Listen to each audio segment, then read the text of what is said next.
Hey, it's Joshua Vergara from Android Authority. What's going on, everybody? And I do have something to admit. Lately, I've been using the BlackBerry Z10 as my main phone. Remember this phone? The original BlackBerry Bold. Almost 4 years ago, which is an amount of time that equals an eternity in technology. However, back in those days, a majority of people I knew rocked BlackBerry phones. BBM was the main way of communicating with friends, and the Bold used to be the biggest phone I ever worked with. Boy, did that change quickly. Years later, we have a touchscreen BlackBerry, and with OS version 10, the hope that this platform can gain back all of the fans lost to iOS and Android. So, seeing as I have some comparisons to do with the Z10 and current top Android devices, I wanted to know if it stood a chance. Does it? The short answer is, not really.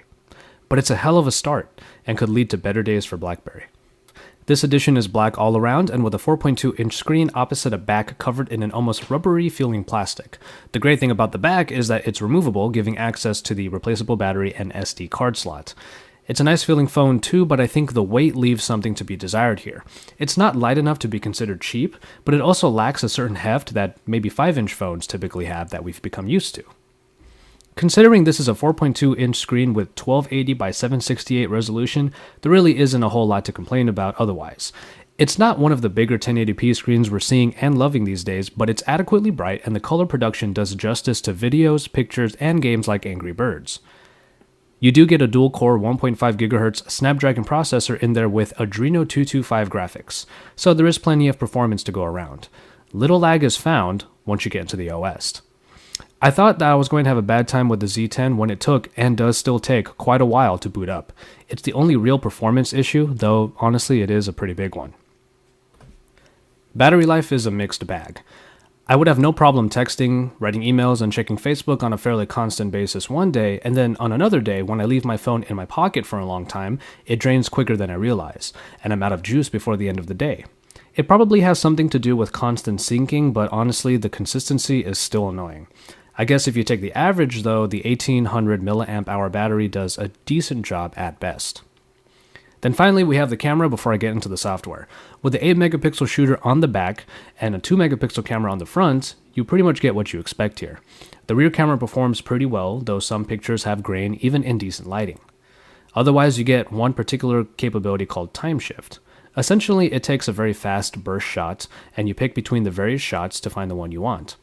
Bottom line, there are plenty of much better cameras out there, quality and function-wise, but the Z10 is certainly capable, if not overly simplistic.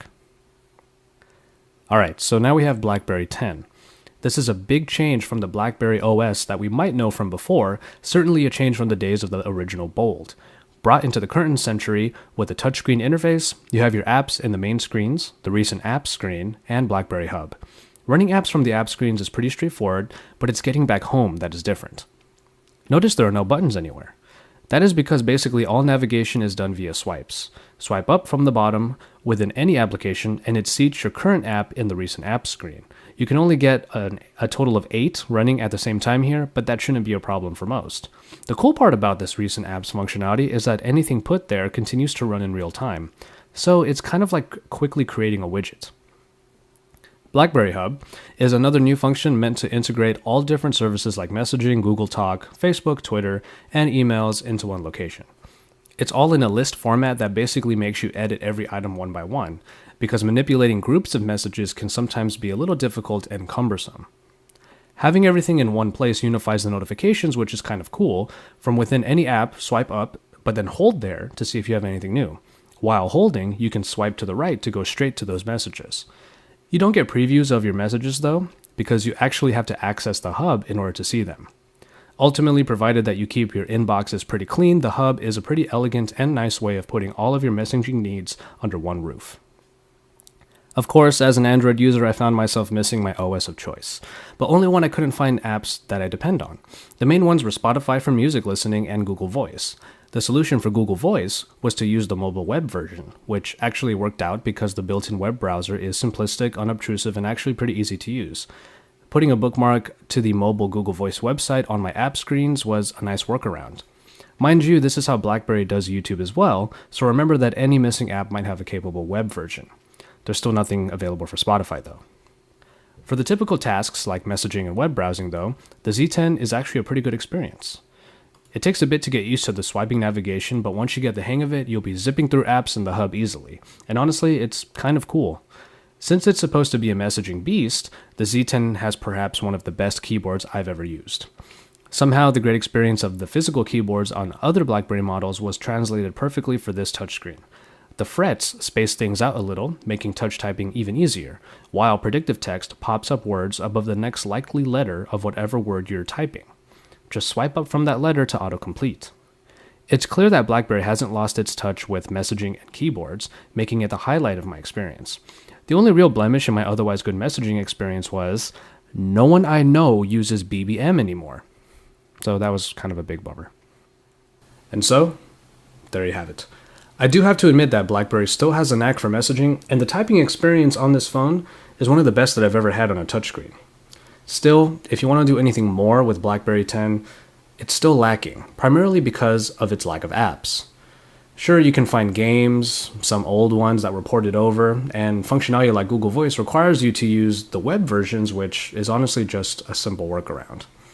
Still, what you do get inside of this phone is pretty nice, looks good, and functional, and for the most part, it is able to stand on its own as a smartphone operating system.